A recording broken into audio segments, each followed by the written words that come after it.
शेती हा बेभरवशाचा व्यवसाय मानला जातो. त्यामुळे शेतकऱ्यांना प्रोत्साहन देण्यासाठी सरकारकडून विविध योजना राबवल्या जातात. यातीलच एक प्रमुख योजना म्हणजे डॉ. बाबासाहेब आंबेडकर कृषी स्वावलंबन योजना होय. डॉ. बाबासाहेब आंबेडकर कृषी स्वावलंबन योजना ही अनुसूचित जाती आणि नवबौद्ध शेतकऱ्यांसाठी राबवली जाणारी महत्त्वाची योजना आहे.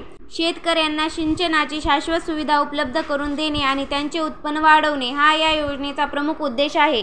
या योजनेतून शेतकऱ्यांना नवीन विहिरीसाठी 4 लाख रुपयांचे अनुदान दिले जाते, तर जुनी विहीर दुरुस्तीसाठी 1 लाख रुपयापर्यंतचे अनुदान दिले जाते. शेतकऱ्यांना सिंचन सुविधा उपलब्ध व्हाव्यात म्हणून शेततळ्याच्या प्लास्टिक अस्थिरीकरणासाठी देखील या योजनेतून शेतकऱ्यांना पैसे दिले जातात. शेततळ्याच्या आकारमानानुसार प्रत्यक्ष खर्चाच्या 90% किंवा 2 लाख रुपये यातील जे कमी असेल तेवढी रक्कम शेतकऱ्यांना दिली जाते.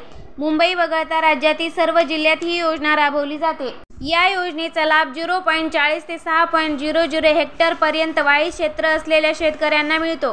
तसेच या योजनेमुळे शेतकऱ्यांचे जीवनमान उंचावण्यात आणि आर्थिक उत्पन्न वाढण्यास देखील मदत होते. विहीर दुरुस्तीसाठी किंवा नवीन विहीर करण्यासाठी देखील या योजनेअंतर्गत अनुदान हे देण्यात येते. हे अनुदान 50,000 पर्यंत देण्यात येते. त्यासाठी सर्व शेतकऱ्यांनी महा-डी-बी-टी वेबसाईटवर जाऊन नोंदणी करायची आहे. तसेच त्याच्या मार्फतच शेतकऱ्यांना हे अनुदान मिळणार आहे, जेणेकरून त्यांना शेती करण्यासाठी मोठ्या प्रमाणात फायदा होणार आहे.